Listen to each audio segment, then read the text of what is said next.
اور مشکل کشائی کی تمنا کرتا ہے۔ تو حضور فرماتے ہیں کہ یہ ایسی چیز ہے کہ جو انسان کی فطرت میں رکھی گئی کہ اپنے محبوب، اپنے سے برتر وجود کی تلاش انسان کرے،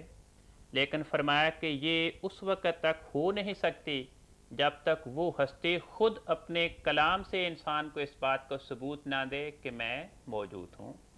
تو انسان کی فطرت کو جو اپنے مالک کی پیاس لگا دی گئی ہے،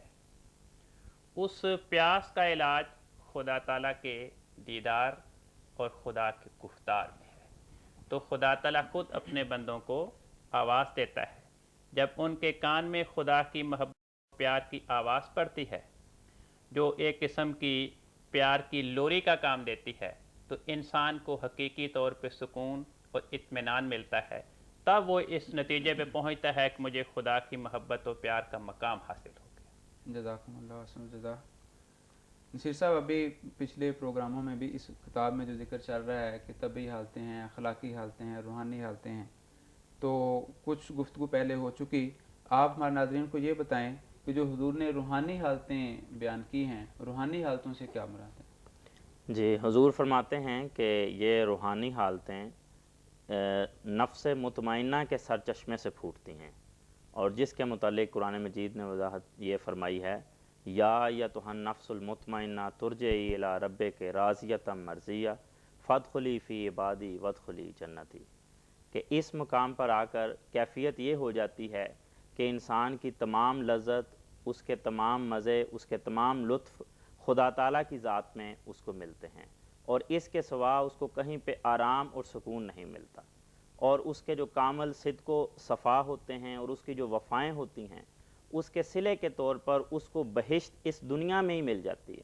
جبکہ وہ لوگ جو اس مرتبے سے ناآشنا ہوتے ہیں وہ ایک آئندہ آنے والی بہشت کا انتظار کر رہے ہوتے ہیں، لیکن جو اس درجے کے لوگ ہوتے ہیں ان کو ایک نقد اور موجود بہشت مل جاتی ہے،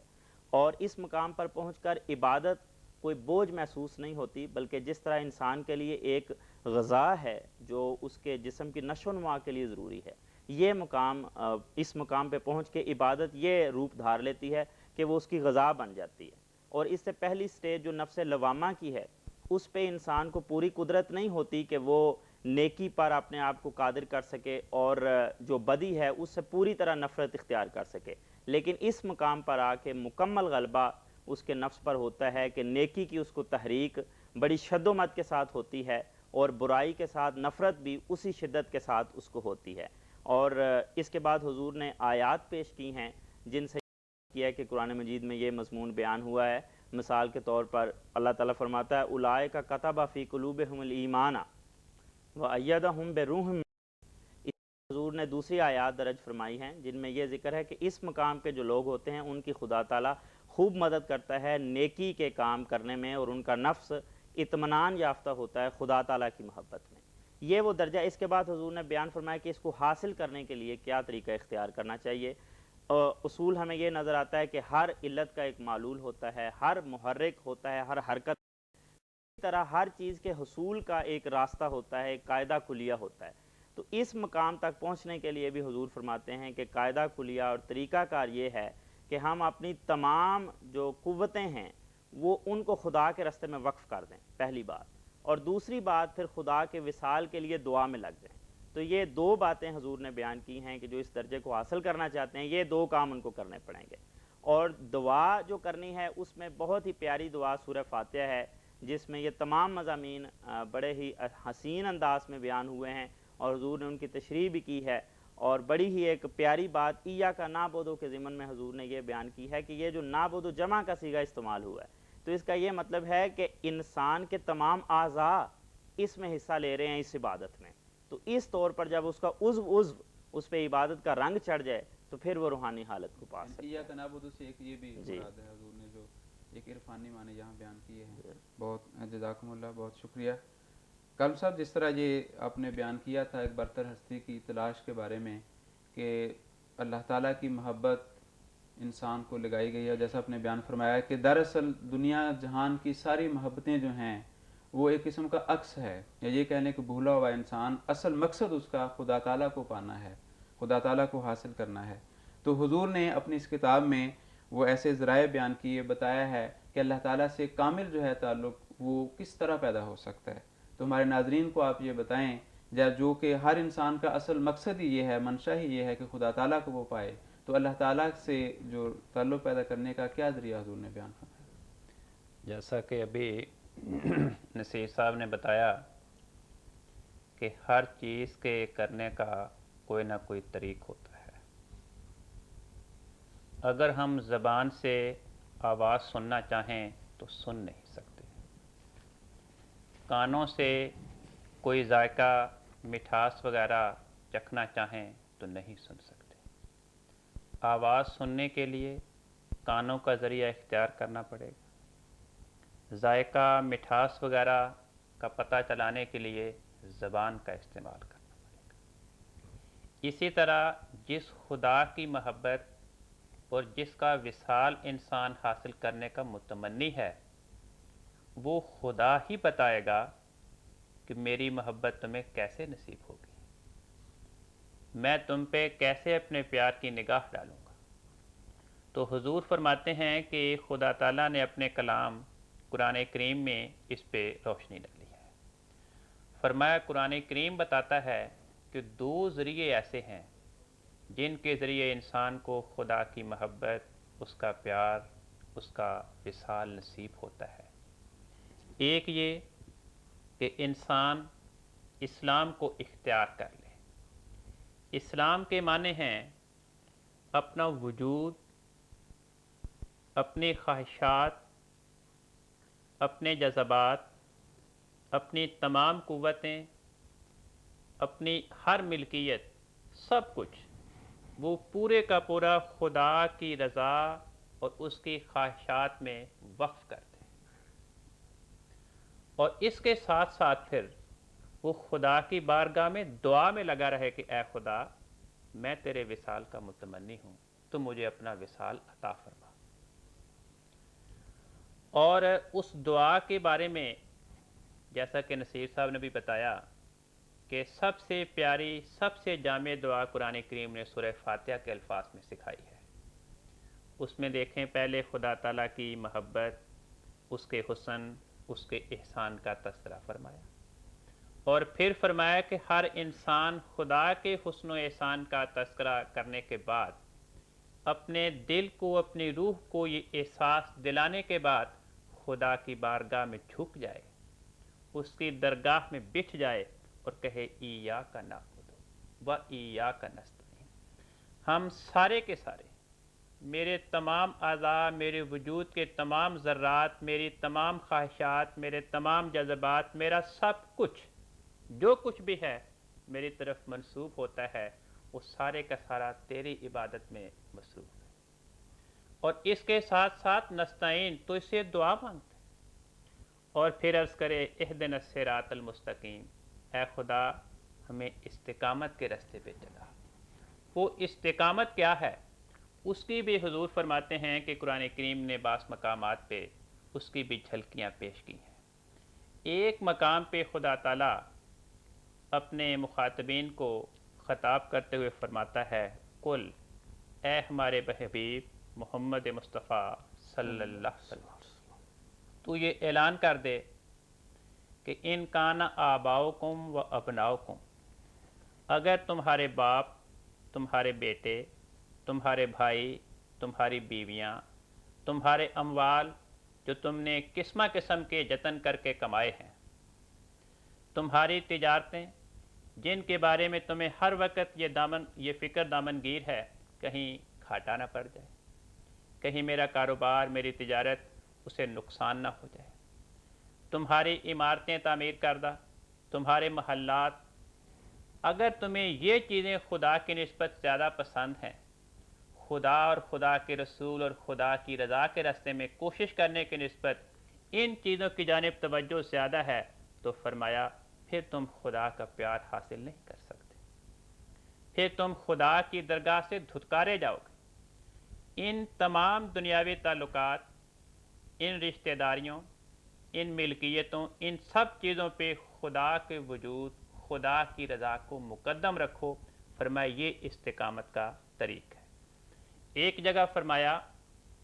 کہ انسان کون ہے جسے خدا کا پیار نصیب ہوگا؟ فرمایا من اسلم وجہہ للہ وہو محسن، جو اپنے نیک کردار کے ساتھ ساتھ، محض خالی نیک کردار نہیں، فرمایا نیک کردار کے ساتھ ساتھ اسلم وجہہ للہ، اپنا سب کچھ خدا کی بارگاہ میں پیش کر دے، اپنا سب کچھ خدا کے قدموں پہ نثار کر دے،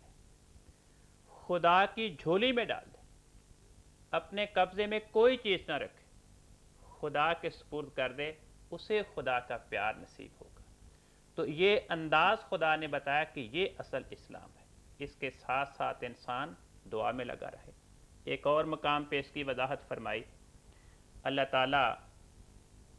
اپنے رسول حضرت محمد مصطفیٰ صلی اللہ علیہ وسلم کو مخاطب کر کے فرماتا ہے کہ اے ہماری طرف سے مقرر کردہ رہنما، تو لوگوں کو بتا دے کہ میرا حال کیا ہے، مجھے جو خدا کی محبت، اس کا پیار نصیب ہوا، اس کی وجہ کیا ہے؟ فرمایا کل ان صلاتی و نسکی، تو یہ اعلان کر دے کہ میری عبادتیں، میری قربانیاں، و محیایا و مماتی، میری زندگی، میری رفتار اور میرا موت، ہر چیز جو ہے للہ رب، یہ تو خدا کی رضا میں ہے،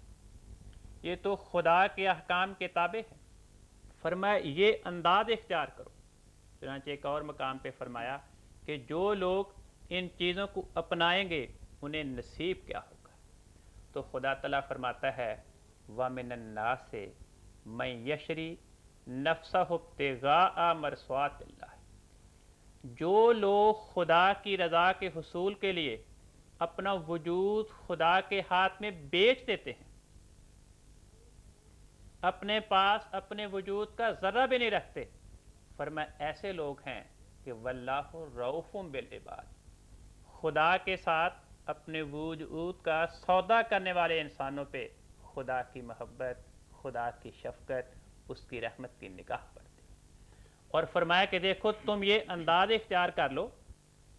تو آگے فرمایا اذا سألک عبادی انی، اے ہمارے نبی جب میرے بندے تو اس سے میرے بارے میں پوچھیں کہ میرا وصال کیسے ملے گا، تو جواب دے فإنی قریب، کہ میں تو بہت قریب ہوں، میری تو رحمت کا دروازہ کھلے گا، کوئی کھٹکھٹائے تو سے، کوئی کھٹکھٹائے نہ تو رحمت کا دروازہ کیسے کھلے؟ تو خدا تعالیٰ فرماتا ہے کہ دیکھو میری محبت اور میرے وصال کا دروازہ ہر زمانے میں کھلا ہے، ہر انسان کے لیے کھلا ہے، لیکن سوال صرف یہ ہے کہ فَلْيَسْتَجِيبُوا لِي، وہ میری باتوں کو قبول کریں، مجھ سے دعائیں مانگیں، وَلْيُؤْمِنُوا بِي،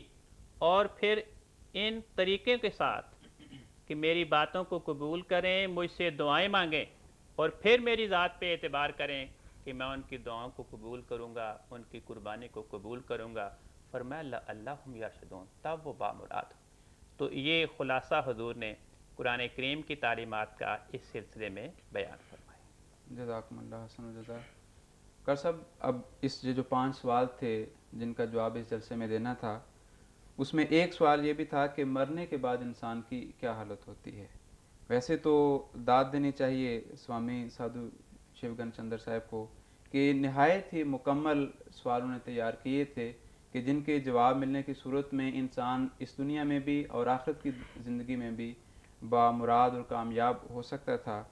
اور ویسے بھی اس جلسے میں پھر جتنی تقریریں ہوئیں جو اس رپورٹ میں شائع شدہ موجود ہیں، ان تقریروں کو پڑھ کے بہرحال ہمیں یہ تسلیم کرنا پڑے گا کہ سارے سوال دھرے کے دھرے رہ جاتے اگر حضرت مسیح موعود علیہ الصلوۃ والسلام کا یہ مضمون وہاں نہ پڑھا جاتا۔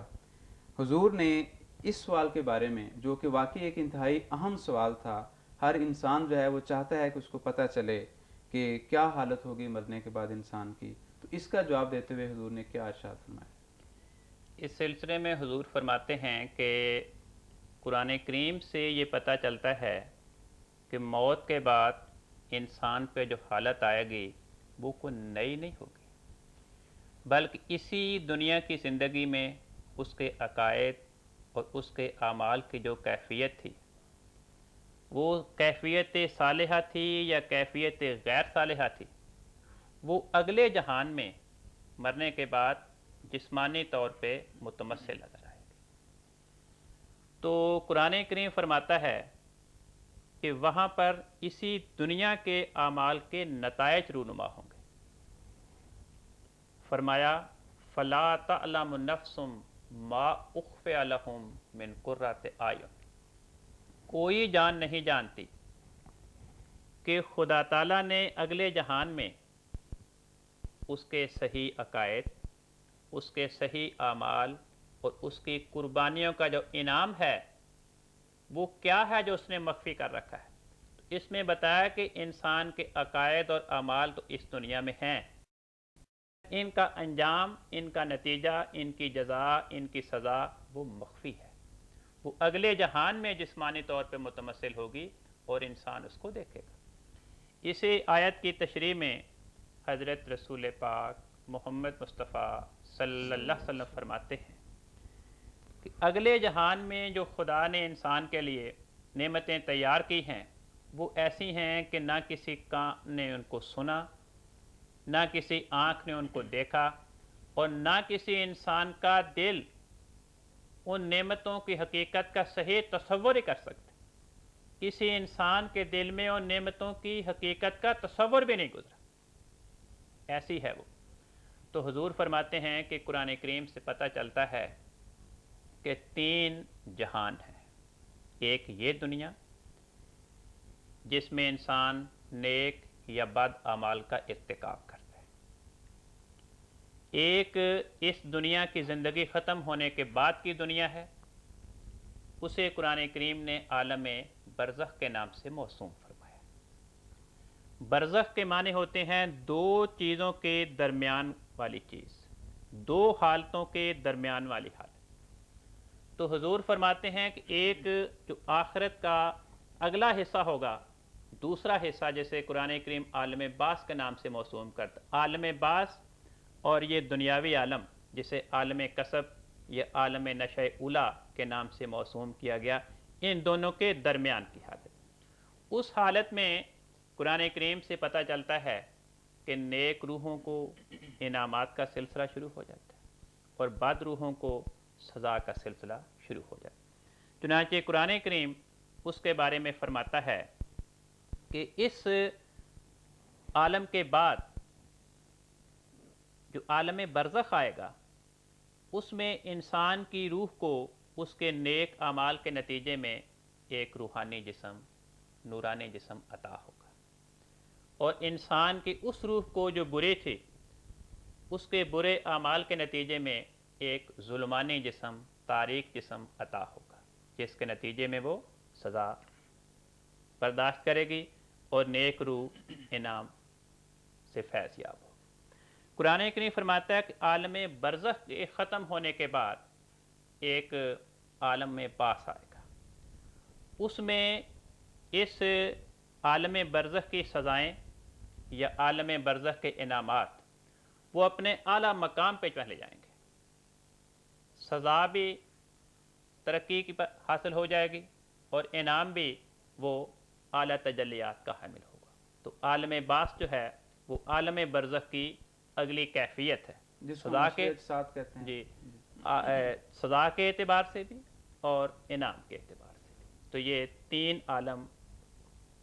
جو قرآن کریم نے بیان فرمائے ہیں، ان میں سے پہلا اس دنیا کی زندگی، اور عالم برزخ اور عالم بعث وہ مرنے کے بعد 2 جہان، 2 عالم ہیں۔ جزاکم اللہ۔ ابھی کچھ گفتگو اور ہم انشاءاللہ تعالیٰ اسی موضوع کے اوپر کریں گے، اس دوران ہم ایک نظم حضرت مسیح علیہ السلام کی سماعت کر لیں۔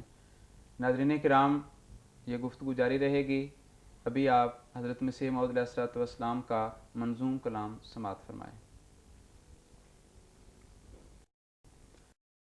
جو شاک اس ذات کے ہوتے ہیں وہ ایسے ہی ڈر ڈر کے جان کھوتے ہیں، وہ اس یار کو صدق دکھلاتے ہیں، اسی غم میں دیوانہ بن جاتے ہیں، دیوانہ بن جاتے ہیں۔ وہ جاں اس کی راہ میں فدا کرتے ہیں، وہ ہر لحظہ سو سو طرح مرتے ہیں، وہ کھوتے ہیں سب کچھ بصدق و صفا، مگر اس کی ہو جائے حاصل رضا، حاصل رضا۔ یہ دیوانگی عشق کا ہے نشان، عشق کا ہے نشان، نہ سمجھے کوئی اس کو جز عاشقاں، اس کو جز عاشقاں، مگر اس سے راضی ہو وہ دل ستاں کہ اس بن نہیں دل کو تاب و تماں۔ خدا کے جو ہیں وہ یہی کرتے ہیں، یہی کرتے ہیں، وہ لعنت سے لوگوں کی کب ڈرتے ہیں، کب ڈرتے ہیں، وہ ہو جاتے ہیں سارے دلدار کے، نہیں کوئی ان کا بجز یار کے، وہ جان دینے سے بھی نہ گھبراتے ہیں کہ سب کچھ وہ کھو کر اسے پاتے ہیں، اسے پاتے ہیں۔ وہ دلبر کی آواز بن جاتے ہیں، وہ اس جاں کے ہمراز بن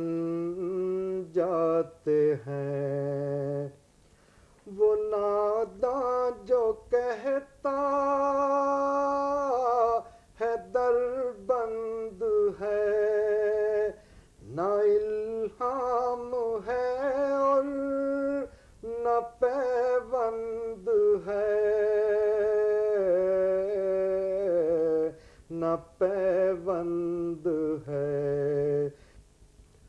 یہ سچ ہے کہ جو پاک ہو جاتے ہیں، پاک ہو جاتے ہیں، خدا سے خدا کی خبر لاتے ہیں، خبر لاتے ہیں۔ جزاکم اللہ حسن الجزا۔ ناظرین، ابھی آپ حضرت مسیح موعود علیہ السلام کا نہایت شیریں کلام سماعت فرما رہے تھے۔ نظم پڑھنے والے تھے مکرم و محترم حبیب الرحمن صاحب درد۔ اب ہم اپنی گفتگو کو دوبارہ شروع کرتے ہیں اسلامی اصول کی فلسفی کے حوالے سے۔ محترم کالم صاحب، یہ ذکر ہو رہا تھا کہ موت کے بعد انسان کی یا مرنے کے بعد کیا حالت ہوتی ہے۔ آپ نے 3 عالم جو ہیں یا 3 زمانے جو آتے ہیں وہ بیان فرمائے۔ اس زمن میں حضرت مسیح موعود علیہ السلام نے قرآنی معارف جو ہیں وہ بیان کیے ہیں، ان کا خلاصہ ہمیں بتا دیں۔ حضور اس کتاب میں فرماتے ہیں کہ عالم آخرت کے بارے میں قرآن کریم 3 بنیادی نکات ہمیں سمجھاتا ہے۔ پہلی بات قرآن کریم یہ بتاتا ہے کہ عالم آخرت کوئی نئی چیز نہیں، اسی دنیا کی زندگی کے اعمال کے وہ نتائج ہیں جو وہاں پہ رونما ہوں گے۔ انسان اس دنیا کی زندگی میں جو عمل کرتا ہے وہ عمل پوشیدہ طور پر اپنے نقوش قائم کرتا چلا جاتا ہے۔ چنانچہ قرآن کریم فرماتا ہے کل انسان الزمناہ طائرہ فی عنقہ، کہ ہم نے ہر انسان کا پرندہ اس کی گردن میں باندھ رکھا ہے۔ حضور فرماتے ہیں کہ اس آیت میں انسان کے عمل کو پرندے سے تشبیہ دی گئی ہے، اور تشبیہی طور پہ مجازاً انسان کے عمل کو پرندہ قرار دیا گیا کہ جیسے پرندہ پرواز کر جاتا ہے، اسی طرح انسان کا عمل خواہ وہ نیک ہو خواہ بد ہو وہ تو وقوع پذیر ہونے کے لیکن وہ انسان کی روح پر اپنے نقوش چھوڑ جاتا ہے۔ قرآن کریم ایک اور مقام پہ فرماتا ہے یوم تری المؤمنین والمؤمنات یسعی نورہم بین ایدیہم وبایمانہم، کہ قیامت کے دن تم مومنین کو اور مومنات کو دیکھا کہ ان جو نیک اعمال کیے اس دنیا کی زندگی میں، ان اعمال کا نور جو تھا، ان نیک اعمال نے انسان کی روح پہ چھوڑا تھا اپنا نقش نورانی، وہ ان کا نور ان کے آگے آگے بھی جائے گا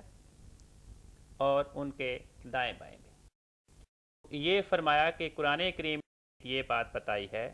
کہ انسان کے اعمال وہ اپنا نتیجہ چھوڑ جاتے ہیں، وہ نتائج جو ہیں کے دن آخرت میں رونما ہوں گے۔ دوسری بات قرآن کریم عالم آخرت کے بارے میں یہ فرماتا ہے کہ وہ امور جو اس دنیا کی زندگی میں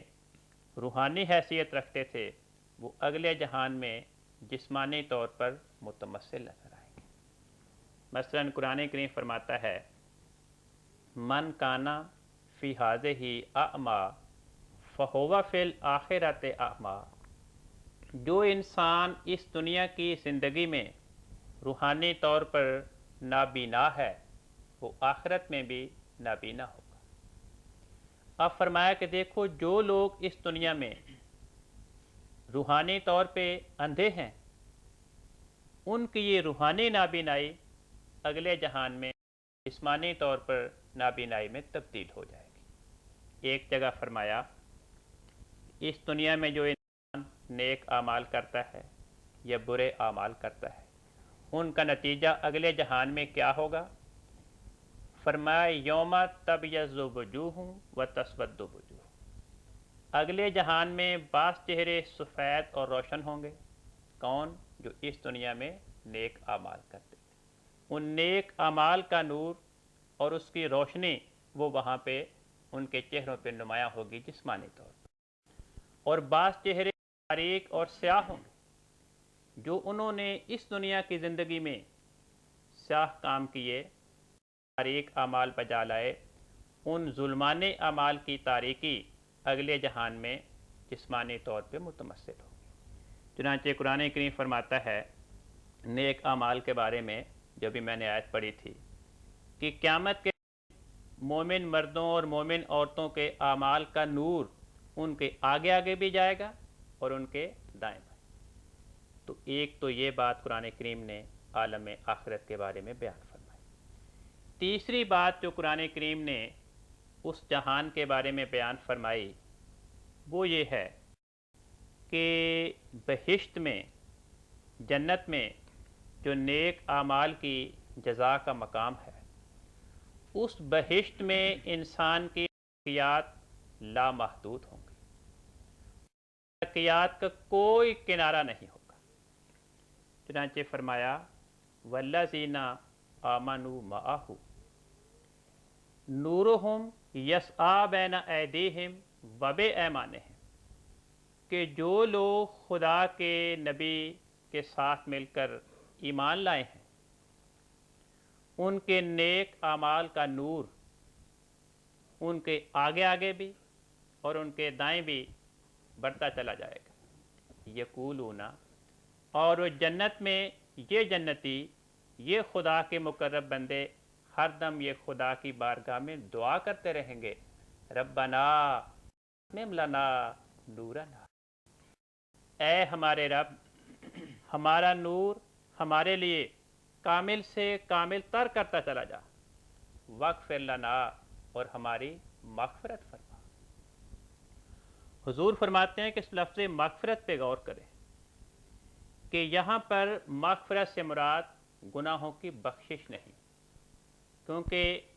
یہ دعا ہے ان افراد کے بارے میں جو جنت میں داخل ہیں، اگر ان کے گناہوں کی بخشش ہی نہیں تو جنت میں چلے کیسے گئے؟ تو ان کا بہشت میں موجود ہونا اور بہشت میں موجودگی کی حالت میں ان کا یہ دعا کرنا کہ ہماری مغفرت کر، یہ بتاتا ہے کہ اس مقام پہ مغفرت کا معنی گناہ کی معافی نہیں، کیونکہ گناہ کی معافی انہیں بہت پہلے حاصل ہو چکی ہے۔ فرمایا دراصل مغفرت کے معنی ہیں کسی ناقص اور ناملائم چیز کو دبانا اور اسے ڈھانکنا۔ تو حضور فرماتے ہیں کہ اس آیت کی جو دعا ہے یہ ہمیں بتاتی ہے کہ جنت میں جب بہشتی اپنے انعامات سے بالا انعام کا مشاہدہ کریں گے تو انہیں اپنی موجودہ حالت بڑی ناقص دکھائی دے گی، تو خدا کی بارگاہ میں عرض کریں گے ربنا اتمم لنا، وہ نور جو تو ہمیں دکھا ہے وہ نور ہمارے لیے کامل کر، ہماری موجودہ حالت اس اعلیٰ اور مکمل نور کے بالمقابل تو بڑی ناقص ہے، واغفر لنا، اس ناقص حالت کو دبا دے۔ پھر جب وہ اس دعا کے نتیجے میں اگلے مقام پہ پہنچیں گے، ترقی ہوگی، تو انہیں یہ نظر آئے گا کہ اس سے اگلا مقام وہ تو بہت نورانی ہے، اور اس کی نسبت سے ہمارا یہ موجودہ مقام یہ تو بہت ناقص ہے۔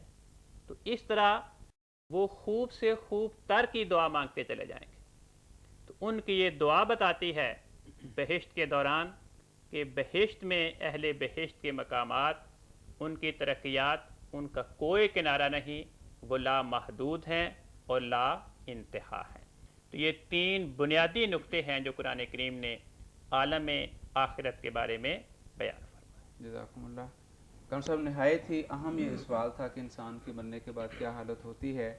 اور حضرت مسیح موعود علیہ السلام نے جتنے نسبتاً آسان پیغام اور خوبصورت رنگ میں بیان کیا ہے اس کا خلاصہ آپ نے یہاں ہمارے ناظرین کو بتایا۔ بہتر تو یہی ہوگا کہ جو سننے والے ہیں، جو اس مضمون کو سمجھنا چاہتے ہیں، اس کتاب کو پڑھیں تو انہیں سمجھ آئے کہ کتنی ہی سادگی کے ساتھ اور خوبصورت پیرائے میں حضور نے اس نہایت مشکل مضمون کو بیان فرمایا ہے جو نہایت اہم بھی ہے۔ جزاکم اللہ احسن الجزا۔ نصیر صاحب، ایک اور اس میں سوال کہ انسان کا، اس کی زندگی کا مقصد کیا ہے اس دنیا میں، اور پھر اس مقصد کو وہ کس طرح حاصل کر سکتا ہے، اس کے بارے میں حضور نے کیا جواب دیا؟ جی، جنت کی کافی سیر کر لیا، واپس دنیا میں آتے ہیں کیونکہ یہیں سے تو آگے سے جانا ہے۔ جی، اس سوال کے جواب میں حضور نے فرمایا ہے جو اس کا خلاصہ یہ بنتا ہے کہ مقصد اپنے طور پر ہم مقرر نہیں کر سکتے، کوئی اپنے لیے کوئی مقصد مقرر کر لے، کوئی اس کے مخالف مقصد مقرر کر لے، مقصد وہ مقرر کرے گی ہستی جس نے ہمیں پیدا کیا ہے، جو خالق ہے، ہم مخلوق ہیں، ہمارا یہ اختیار نہیں ہے۔ تو خدا تعالیٰ نے جو مقصد مقرر کیا ہے انسان کی پیدائش کا وہ یہ ہے، اس آیت میں بیان کیا کہ وَمَا خَلَقْتُ الْجِنَّ وَالْإِنسَ إِلَّا لِيَعْبُدُونِ، انسانوں کو اس لیے پیدا کیا ہے کہ وہ میری پرستش کریں، میری محبت حاصل کریں اور میری معرفت حاصل کریں۔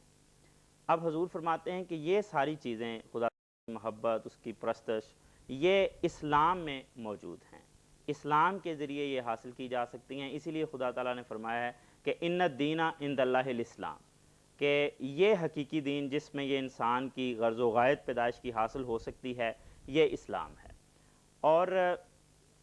دوسرے ایک زاویے سے پھر یہ حضور نے سمجھایا ہے کہ جس کو ہم مدعا اور مقصد کہتے ہیں وہ کیا چیز ہوتی ہے. وہ یہ ہوتا ہے کہ جو آپ کے اندر صلاحیت ہے، جو قوت ہے، اس کا انتہائی درجہ، جہاں تک آپ جا سکتے ہیں وہاں تک پہنچ جائیں تو آپ نے اپنے مقصد کو پا لیا. فرمایا کہ دیکھیں جس طرح بیل ہے، اس کا انتہائی یہ ہے کہ وہ زمینوں میں ہل چلائے، کلبہ رانی کرے. اب یہ وہ اگر کام کرتا ہے ٹھیک ٹھیک تو اس کا مطلب ہے وہ اپنے مقصد کو حاصل کر، زیادہ اس کا کوئی مقصد نہیں. انسان کی جب ہم صلاحیتوں پر غور کرتے ہیں تو اس کی انتہائی اعلیٰ صلاحیت یہ نظر آتی ہے کہ اس کے اندر ایک برتر ہستی کی تلاش پائی جاتی ہے، جیسا کہ پہلے ابھی محترم کالم صاحب نے بیان کیا. اور پھر اس کو حاصل وہ کرتا ہے. جی، حاصل کرنے کے لیے کوشش کرتا ہے، اور یہی ایک امتیازی وصف ہے. ورنہ انسان کی جو خاصیتیں ہیں، کھانا پینا سونا، یہ ساری تو جانوروں سے ملتی ہیں، اور بعض خاصیتوں میں جانور اور کی دوسری مخلوقات انسان سے بڑی ہوئی ہیں. صنعت کاری کے لحاظ سے شہد کی مکھی جو کام کرتی ہے وہ انسان نہیں کر سکتا. تو اس سے انسان کا جو امتیازی وصف ہے وہ ایک برتر ہستی کی تلاش اور اس کو پانا، اس تک ہے. اب اس کے وسائل کیا ہیں، کیا ذریعے اختیار کر کے انسان اپنے اس مقصد کو پا سکتا ہے. اس کتاب میں 8 ذریعے بیان کیے ہیں، اور یہ اور بہت سے قرآن مجید میں موجود ہیں. ہم خلاصتاً یہ 8 پیش کر رہے ہیں. ان میں پہلا ہے کہ خدا تعالیٰ کی سچی معرفت، یعنی آپ کو یہ پتہ ہونا چاہیے کہ خدا کیا ذات ہے اور کیا چیز ہے. ورنہ اگر خدا نخواستہ کسی غلط چیز کو خدا سمجھ بیٹھے تو اگلا سارا سفر ہی غلط ہو سکتا ہے. دوسری بات ہے خدا تعالیٰ کے حسن پر اطلاع پانا، اور تیسری بات ہے خدا تعالیٰ کے احسان پر اطلاع پانا. یہ دونوں چیزیں محبت حاصل کرنے کے لیے، محبت کھینچنے کے لیے بنیادی حیثیت رکھتی ہیں. چوتھی بات بیان کیا دعا کرنا. یہ ایسا مقام ہے جس رات ہر طرف سے انسان کو گھیرتے ہیں، تو ان سے بچنے کے لیے، اپنی کمزوریوں کے رفع کروانے کے لیے ہر وقت انسان کو دعا کی ضرورت ہے. پانچویں بات حضور نے یہ مجاہدہ، ہر کام کے کرنے کے لیے کوشش کرنی پڑتی ہے، ہمت کرنی پڑتی ہے، جد و جہد کرنی پڑتی ہے. تو خدا تک رسائی پانے کے لیے بھی انسان کو مجاہدہ کرنا پڑے گی. چھٹی بات ہے استقامت. ساتویں بات ہے صحبت صالحین، کہ جن لوگوں نے یہ مقام حاصل کیا ہے، خدا تعالیٰ کے انبیاء ہیں، نیک لوگ ہیں، ان کی صحبت میں بیٹھنا اور دیکھنا کہ وہ کس طور اور طریقے اختیار کر کے اس مقام تک پہنچے ہیں، ان کی پیروی کرنا، یہ بھی ایک بڑا اہم ذریعہ ہے. اور 8واں اہم ذریعہ بیان کیا حضور نے کہ پاک الہام اور کشف کا حاصل ہو جانا. اب یہ ایک ایسا امتیازی ذریعہ ہے کہ جتنے ذرائع ہیں وہ انسان کو خدا تعالیٰ ہونا چاہیے کے مقام پر لے کر جاتے ہیں، لیکن یہ ایک ایسا زبردست ذریعہ ہے کہ خدا ہے کہ یقینی مقام پر لے جاتا ہے، جہاں خدا ان الموجود کی آواز کے ساتھ بندے پر ظاہر ہو جاتا ہے. تو یہ ذرائع اختیار کر کے اس دنیا میں اپنے مقصد کو حاصل کر سکتا ہے.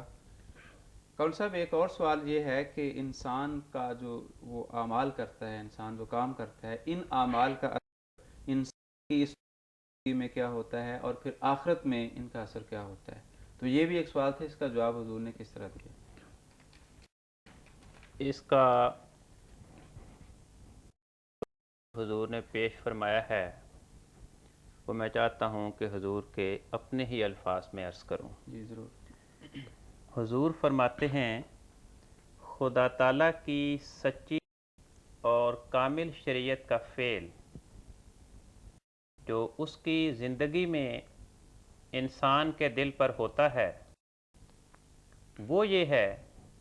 کہ اس کو وحشیانہ حالت سے انسان بنا دے، پھر انسان سے با اخلاق انسان بنا دے، با اخلاق انسان سے با خدا انسان بنا دے، اور نیز اس زندگی میں عملی شریعت کا ایک فعل یہ ہے کہ شریعت حقہ پر قائم ہو جانے سے ایسے شخص کا بنی نوع پر یہ اثر ہوتا ہے کہ وہ درجہ بدرجہ ان کے حقوق کو پہچانتا ہے اور عدل اور احسان اور ہمدردی کی قوتوں کو اپنے اپنے محل پر استعمال کرتا ہے، اور جو کچھ خدا نے اس کو علم اور معرفت اور مال اور آسائش میں سے حصہ دیا ہے، سب لوگوں کو حسب مراتب ان نعمتوں میں شریک کر دیتا ہے. وہ تمام بنی نوع پر سورج کی طرح اپنی تمام روشنی ڈالتا ہے اور چاند کی طرح حضرت اعلیٰ سے نور پا کر وہ نور دوسروں تک پہنچاتا ہے۔ وہ دن کی طرح روشن ہو کر نیکی اور بھلائی کی راہیں لوگوں کو دکھاتا ہے۔ وہ رات کی طرح ہر ایک ضعیف کی پردہ پوشی کرتا ہے اور تھکوں اور ماندوں کو آرام پہنچاتا ہے۔ وہ آسمان کی طرح ہر ایک حاجت مند کو اپنے سایہ کے نیچے جگہ دیتا ہے اور وقتوں پر اپنے فیض کی بارشیں برساتا ہے۔ وہ زمین کی طرح کمال انکسار سے ہر ایک آدمی کی آسائش کے لیے بطور فرش کے ہو جاتا اور سب کو اپنے کنارے عاطفت میں لے لیتا اور طرح طرح کے روحانی میوے ان کے لیے پیش کرتا ہے۔ سو یہی کامل شریعت کا اثر ہے کہ کامل شریعت پر قائم ہونے والا حق اللہ اور حق العباد کو کمال کے نقطے تک پہنچا دیتا ہے۔ خدا میں وہ محو ہو جاتا ہے اور مخلوق کا سچا خادم بن جاتا ہے۔ یہ تو عملی شریعت کا اس زندگی میں اس پر اثر ہے، مگر زندگی کے بعد جو اثر ہے وہ یہ ہے کہ خدا کا روحانی اتصال اس روز کھلے کھلے دیدار کے طور پر اس کو نظر آئے گا، اور خلق اللہ کی خدمت جو اس نے خدا کی محبت میں ہو کر کی، جس کا محرک ایمان اور اعمال صالحہ کی خواہش تھی، وہ بہشت درختوں اور نہروں کی طرح متمثل ہو کر دکھائی دے گی۔ تو یہ وہ نتیجہ ہے جو حضور نے بیان فرمایا کہ اس زندگی میں انسان کے اعمال کا اس زندگی میں اور اس زندگی کے بعد آنے والی زندگی میں جو نتیجہ مترتب۔ جزاکم اللہ حسن جزا۔ نصیر صاحب، اس کتاب میں جو ان 5 سوالوں میں آخری سوال یہ تھا کہ علم، گیان اور معرفت کے ذرائع کیا کیا ہیں، تو اس سوال کا جواب دیتے ہوئے حضور نے اپنی اس کتاب میں کیا بیان فرمایا؟ حضور نے 3 ذریعے علم کے بیان فرمائے ہیں۔ ان میں سے پہلا ہے علم الیقین۔ اس کی تشریح میں حضور بیان فرماتے ہیں کہ ہم ایک چیز کو دیکھ کر کسی دوسری چیز کو قیاس کرتے ہیں، تو یہ ہے علم الیقین۔ اور مثال حضور نے دی ہے کہ اگر ہم دھواں اٹھتا ہوا دیکھیں تو اس سے ہم یہ قیاس کرتے ہیں کہ کہیں کہ آگ موجود ہے جس کی وجہ سے دھواں اٹھا ہے، گو ہمیں آگ نظر نہیں آ رہی۔ یہ ایک ذریعہ ہے علم کا۔ جس طرح مثال کے طور پر ہم نے لنڈن نہیں دیکھا ہوا، ہم نے عالمگیر بادشاہ نہیں دیکھا، نہ اس کے زمانے میں ہم تھے، لیکن ہم یہ بات جانتے ہیں کیونکہ یہ تواتر کے ساتھ ہم نے سنی ہے اور ہم نے پڑھی ہے۔ اس کا ذکر کرتے ہوئے کہ یہ علم جو ہے یہ انسان کو حاصل کرنا چاہیے، اور یہ علم کا ایک ذریعہ ہے۔ قرآن مجید فرماتا ہے دوزخیوں کے حوالے سے کہ لو کننا نسمعو اور نہ کہ لو ما کننا فی اصحاب السعیر، کہ اگر ہم سنتے، دلائل پہ غور کرتے اور اپنی عقل کو استعمال کرتے تو پھر ہم علم الیقین کا مرتبہ حاصل کر لیتے اور اس طرف ہم نہ آتے۔ قرآن مجید میں یہ خوبی ہے۔ قرآن مجید ایک فرماتا ہے کہ ھذا ذکر مبارک۔ اب ذکر کہتے ہیں یاد دلانے والا، تو فرمایا کہ یہ کوئی نئی باتیں پیش نہیں کرتا، یہ جو باتیں پیش کرتا ہے اصل تمہاری فطرت پر نقش ہیں، یہ ان کی یاد دلانے والا ہے۔ تو اس لیے اگر تم اپنے کرو، دیکھو، پرکھو، تو تم قرآن مجید کی صداقت کے قابل۔ تو علم کا ایک ذریعہ یہ ہے جس کو علم الیقین کہا جاتا ہے۔ اس کے بعد دوسرا ذریعہ ہے عین الیقین جس کو کہتے ہیں، اور عین الیقین وہ ہے کہ ہمارے درمیان اور اس چیز کے درمیان کوئی اور واسطہ نہیں ہے۔ مثال کے طور پر ہم سونگھ کر خوشبو یا بدبو کا فیصلہ کر لیتے ہیں، ہم چکھ کر چیز کے کڑوا میٹھا ہونے کا فیصلہ کر لیتے ہیں، ہم چھو کر کسی چیز کے سرد یا گرم ہونے کا فیصلہ کر لیتے ہیں۔ یہ وہی جو آپ نے آج دی تھی کہ آگ نظر آ رہی ہے، تو یہ حق الیقین ہے یہاں پر پہنچ کر۔ عین الیقین جی عین الیقین کا یہ درجہ ہے کہ جہاں کے درمیان میں کوئی واسطہ موجود نہیں ہوتا۔ اس مقام پر الہیات میں اگر ہم دین میں یہ مقام حاصل کرنا چاہیں تو یہ حضور نے فرمایا کہ اس کا وسیلہ یہ ہے الہام، تو وہاں پر آ کر خدا تعالیٰ پھر خود موجود ہوتا ہے اور درمیان میں کوئی واسطہ باقی نہیں رہتا. جو دھندلی تصویر علم الیقین کے مقام پر خدا تعالیٰ کی انسان کے ذہن میں بنتی ہے، وہ اس عین الیقین کے مقام پر آ کر ایک آفتاب کی طرح روشن ہو جاتی ہے، اور انسان یہ یقین کر لیتا ہے کہ خدا ہے. اور اس کے بالمقابل فلاسفروں کی ہزار دلائل اگر ہوں کہ خدا نہیں ہے، تو ایک دلیل جس کو میسر آ جائے کہ ایک الہام اس کو ہو جائے تو وہ سارے دلائل ہیج ہو جاتے ہیں. اس کے بعد تیسرا درجہ ہے حق الیقین. مراد ہے کہ وہ لوگ جو اس درجے پر پہنچتے ہیں ان کو بڑے شدائد اور مصائب اور ابتلاؤں میں سے گزرنا پڑتا ہے، کچھ تو مخالفین کی اور کچھ قضاء و قدر کی طرف سے. اور یہ اس لیے ہوتے ہیں کہ وہ تجربے کی روشنی میں چیزوں کو، اس کو پہلے وہ علمی طور پر دیکھ رہے تھے، اب آپ نے اوپر وارد تو اس کے نتیجے میں وہ ایک نئے جہان میں پہنچ جائیں گے. اور مثال حضور نے دی کہ تجربہ جو ہے وہ نہایت اہم چیز ہے، ورنہ ہم سب ہی روٹی پکانے کے علم سے واقف ہیں کہ روٹی کس طرح پکائی جاتی ہے، لیکن اگر کوئی پکانے بیٹھ جائے تو پھر اس کو پتہ چلے کتنا مشکل کام ہے اور اس میں کیا رکاوٹیں پیش آتی ہیں. تو اسی طرح یہ حق کام یہ کہ وہ تمام باتیں جو پہلے علمی طور پر اس کو بیان کی جاتی تھی، جن کو وہ سمجھتا تھا، اب اس کے اعضاء پہ وارد ہوتی ہیں تو پھر وہ ایک نئے جہان میں پہنچتا ہے، ایک نیا نور اس کو حاصل ہوتا ہے جس کو حق الیقین کے نام سے موسوم کیا جاتا ہے. تو یہ تین ذرائع، یہ تین ہیں. جزاکم اللہ. کالم صاحب، سب سے آخر پہ اب ہم اس کتاب کے جو مضمون کا خلاصہ تھا ایک رنگ میں، وہ ہم نے بیان کیا ہے، ناظرین نے سنا. جیسا کہ آپ جانتے ہیں کہ 1896 میں یہ لیکچر پڑھا گیا تھا، دسمبر 1896 میں. 1996 100 سال ہونے کو آئے، اور جماعت احمدیہ جو ہے اسلام اور قرآن کی عظمت کو ثابت کرنے کے لیے جو مضمون پڑھا گیا تھا اور عظمت کو ثابت کیا، اس حوالے سے یہ سال ہم خاص طور پر اس کتاب کے حوالے سے منا رہے ہیں. تو آپ ہمارے ناظرین کو چلتے چلتے یہ اس کی اہمیت کو واضح کرنے کے لیے اور یہ بتانے کے لیے کہ کس طرح ہم اس سال کو منائیں، چند فکروں میں آپ ہمارے ناظرین کو یہ رہنمائی بھی دیتے جائیں. فارسی زبان میں کہتے ہیں شنیدہ کہ بود مانند دیدہ، کہ سنی سنائی بات آنکھوں دیکھی بات کا مقابلہ نہیں کر سکتی. یہی کیفیت کچھ اس کتاب کے بارے میں ہے. ہم نے اس کتاب کے مضامین کا جو خلاصہ عرض کرنے کی کوشش کی، پتہ نہیں اس خلاصے کے کرنے میں کس حد تک کامیاب ہوئے، لیکن کوئی انسان کتنا بھی اس کے مضامین کو بیان کرنے میں کامیاب ہو سکے، پھر بھی جو خود اس کتاب کی اپنی عظمت ہے کہ انسان خود بذات خود اس کتاب کو پڑھے، اس کا مقابلہ نہیں ہے. حضرت مسیح موعود علیہ السلام نے اس کتاب کے بارے میں باتیں بیان فرمائی ہیں.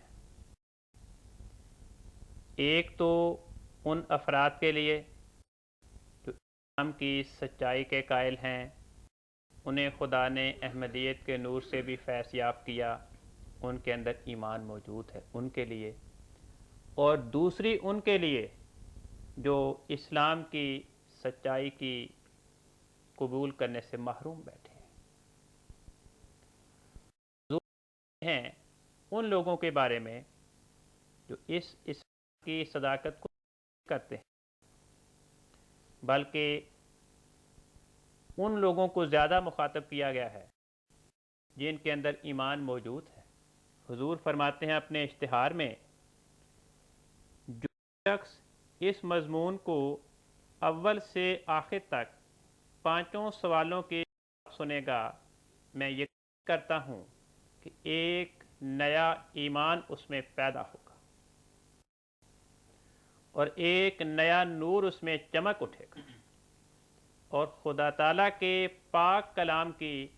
ایک جامع تفسیر اس کے ہاتھ آئے. تو پہلے یہ عرض کرنا چاہتا ہوں کہ ہم لوگ جن پہ خدا نے فضل کیا کہ ہمیں خدا نے حضرت مسیح موعود علیہ السلام کی شناخت کی توفیق بخشی، آپ کی غلامی کی سعادت نصیب ہوئی، ہمیں اپنے ایمان کو زندہ کے لیے اپنے ایمان میں ایک تازگی اور بہار کا سماں پیدا کرنے کے لیے ہمارا یہ فرض بنتا ہے کہ ہم اس کتاب کو بار بار پڑھیں، جیسا کہ حضور نے اس فقرے میں فرمایا، اسے ایک نیا ایمان نصیب ہوگا۔ دوسرے یہ کہ ہمارے ایسے عزیز، ہمارے شناسا، ہمارے دائرۂ واقفیت میں جو احباب آتے ہیں جن کے دلوں میں اسلام کا نور داخل نہیں ہوا، وہ دہریہ ہیں یا اسلام کے منکرین میں شامل ہیں یا مذہب سے ویسے ہی بیگانہ ہیں یا مسلمانوں کے گھروں میں پیدا تو ہوئے لیکن منکرین اسلام کے زہریلے وساوس کا شکار ہو گئے، مغرب کے ملحدانہ فلسفے کی لپیٹ میں آ گئے ہیں۔ ان کے دلوں سے اسلام کے بارے میں وساوس، شکوک و شبہات کو دور کرنے کا بہترین ذریعہ یہ کتاب ہے۔ چنانچہ خود حضرت مسیح موعود علیہ السلام اس کتاب کے بارے میں، کتاب کی یہ خصوصیت، اس کا تذکرہ کرتے ہوئے فرماتے ہیں، حضور کا فقرہ ہے، فرمایا مجھے جتلایا گیا ہے، یعنی خدا نے مجھے جتلایا گیا ہے کہ اس مضمون کے خوب پھیلنے کے بعد جھوٹے مذہبوں کا جھوٹ کھل جائے گا اور دن بدن زمین پر پھیلتی جائے گی جب تک کہ اپنا دائرہ پورا کرے۔ تو اس فقرے میں حضور نے ہمیں ایک طور سے یہ پیغام دیا ہے کہ ہم اپنے زیر تبلیغ، اپنے زیر دعوت غیر مسلم دوستوں کو یا ایسے مسلمان دوستوں کو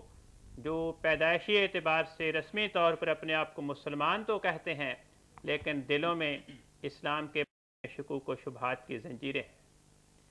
ان کے دلوں میں ان شبہات کو نکالنے کے لیے اور اسلام کی محبت، اسلام کا حسن، اسلام کی سچائی دلوں میں داخل کرنے کے لیے ان کی خدمت میں یہ کتاب پیش کریں۔ خود بھی پڑھیں تا اپنا ایمان تازہ ہو، ان کو پڑھائیں تا ان کے دلوں سے بھی دوسرے مذاہب اور دوسرے جو ازم نظریات دنیا میں پائے جاتے ہیں ان کے اثرات زائل ہوں اور اسلام کی محبت دلوں کو گھائل کرتی چلی جائے۔ اس اشتہار کے آخر میں حضور فرماتے ہیں کہ فرمایا اب میں زیادہ لکھنا نہیں چاہتا، ہر ایک کو یہی اطلاع دیتا ہوں کہ اپنا اپنا حرج بھی